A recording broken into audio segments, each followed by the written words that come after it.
Assalamualaikum warahmatullahi wabarakatuh.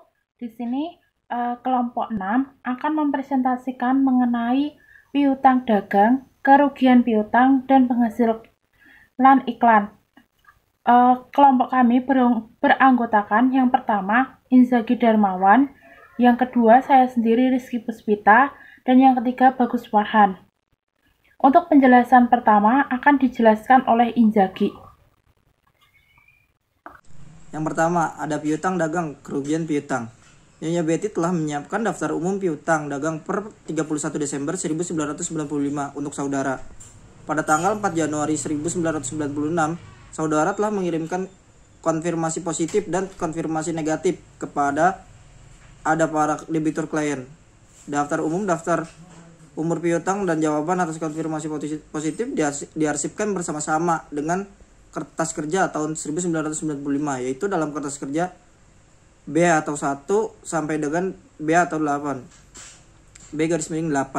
Dari konfirmasi negatif hanya diperoleh satu jawaban yang diarsipkan pada kertas kerja B atau B/9. Setelah ketidakcocokan ini dinyatakan pada klien, ternyata bahwa keterangan Tuan Marwan yang benar dan klien telah mengirim kredit memo kepada catatan kas selama bulan Januari 1996 menunjukkan penerimaan kas yang berasal dari piutang berikut.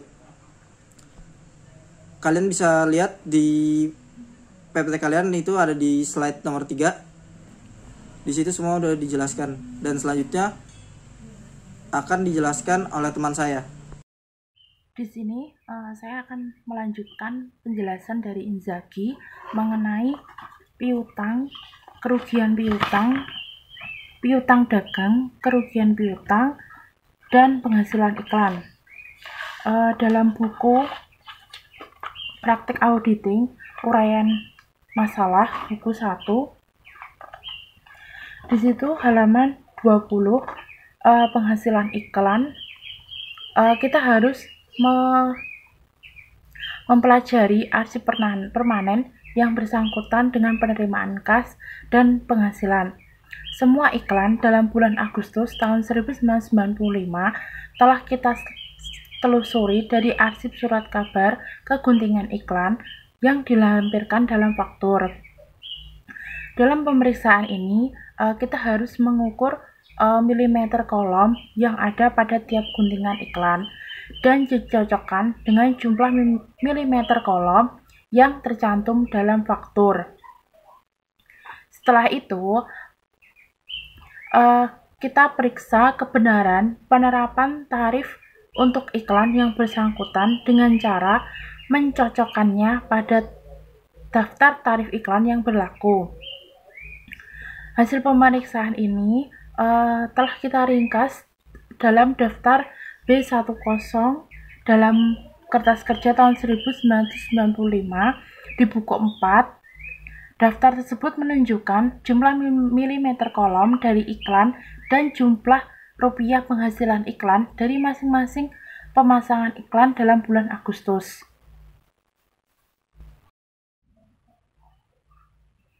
Selanjutnya, Tuan Hotman Sasongko selaku pengawas percetakan telah menyusun laporan milimeter kolom dari setiap penerbitan. Laporan tersebut menunjukkan jumlah milimeter kolom yang diperinci sesuai dengan jenis iklan, yaitu ada iklan umum, iklan bioskop, dan iklan mini setiap hari terbit. Dalam setiap laporan ditunjukkan juga jumlah kumulatif sampai dengan hari itu dalam tahun yang bersangkutan. Kita telah memeriksa laporan keuangan tersebut untuk bulan Agustus. Data kumulatif yang tercantum dalam laporan yang dibuat pada tanggal 31 Desember 1995 adalah sebagai berikut. Iklan umum dengan jumlah kumulatif milimeter kolom sebesar 295.477, iklan bioskop dengan jumlah kumulatif milimeter kolom sebesar 128.218, iklan mini dengan jumlah kumulatif milimeter kolom sebesar 108.000 119.682. Jadi, jumlah keseluruhan kumulatif milimeter kolom yaitu 543.377. Penghasilan dari penjualan surat kabar dapat diuji kebenarannya dengan memeriksa pemakaian bahan-bahan percetakan. Oleh karena itu, pengujian-pengujian untuk penghasilan ini dikaitkan dengan persediaan. Kita juga harus memperhatikan bahwa tarif iklan terhitung mulai tanggal 1 Juli 1995 telah dinaikkan sebesar 7%.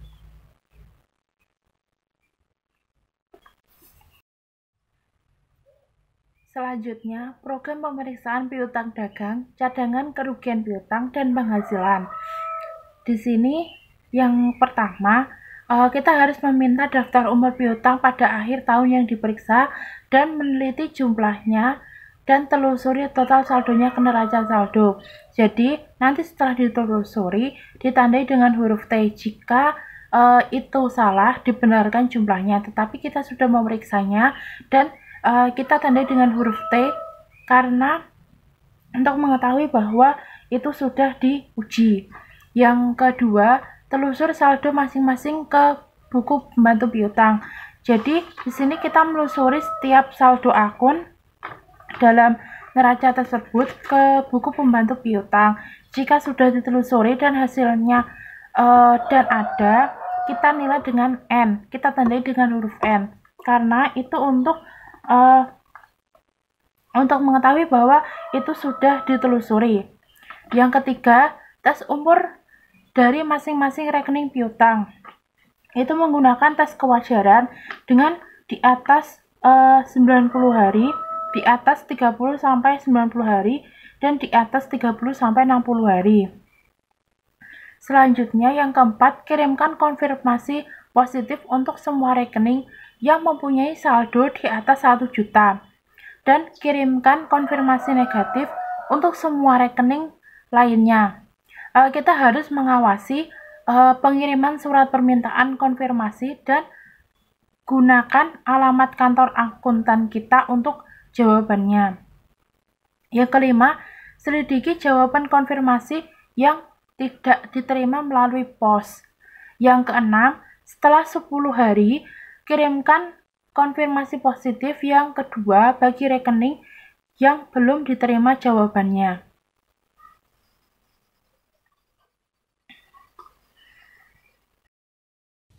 Baik, di sini saya akan melanjutkan materi dari yang telah disampaikan oleh Rizky Puspita, yaitu program pemeriksaan piutang dagang, cadangan kerugian piutang, dan penghasilan. Yang selanjutnya yaitu poin 7. Dengan bantuan klien, jika dirasa perlu, selidikilah semua pos yang tidak biasa. Jika masih ada konfirmasi positif yang belum dijawab setelah pengiriman yang kedua, maka digunakan prosedur yang lain. Misalnya, pengujian pesanan pengiriman, faktur-faktur pengumpulan piutang setelah tanggal neraca, dan sebagainya. Menjelang akhir pemeriksaan, buatlah daftar pengumputan piutang setelah tanggal neraca. Yang ke-10, buatlah analisis atas cadangan kerugian piutang untuk tahun yang diperiksa. Telusuri jumlah saldonya ke neraca saldo dan telusur jumlah debit ke biaya kerugian piutang. Yang ke-11, yakinkan bahwa penghapusan piutang selama tahun yang diperiksa telah mendapatkan persetujuan dari pejabat yang berwenang. Yang selanjutnya, diskusikan dengan manajer kredit mengenai tingkat pengumpulan piutang. Kemudian, tentukan kelayakan saldo cadangan kerugian piutang berdasarkan 1. Presentase kerugian piutang atas dasar pengalaman tahun-tahun yang lalu. Yang kedua, pengumpulan piutang setelah tanggal neraca. Dan yang ketiga, keterangan hasil diskusi dengan manajer kredit. Yang kemudian nomor 14, periksalah jumlah rekening piutang yang dijual, dijaminkan atau yang diberikan sebagai jaminan. Yang ke-15, mintalah data-data penting lainnya yang diperlukan, misalnya piutang pada langganan karyawan, pemegang saham, piutang saldo kredit, dan lain-lain. Kemudian yang ke-16, buatlah suatu teks menyeluruh atas penghasilan iklan untuk menutup tarif rata-rata penghasilan iklan dari suatu sampel yang menandai dan gunakan tarif rata-rata penghasilan iklan dari suatu sampel memadai. Gunakan tarif tersebut dalam menghitung total penghasilan iklan dikalikan dengan total milimeter kolom dari klien seluruhnya. Yang ke-17, dapatkan data sirkulasi dari papan pemeriksaan sirkulasi dan ujilah kewajaran dari sirkulasi tersebut. Yang terakhir, jika hasil dari pengujian nomor 17 di atas adalah wajar, maka gunakan untuk melakukan pengujian terhadap penghasilan sirkulasi dengan cara mengalikan total jumlah sirkulasi dengan tarif langganan surat kabar per tahun. Demikian materi presentasi dari kelompok kami. Jika ada tutur kata yang kurang berkenan, kami mohon maaf. Wassalamualaikum warahmatullahi wabarakatuh.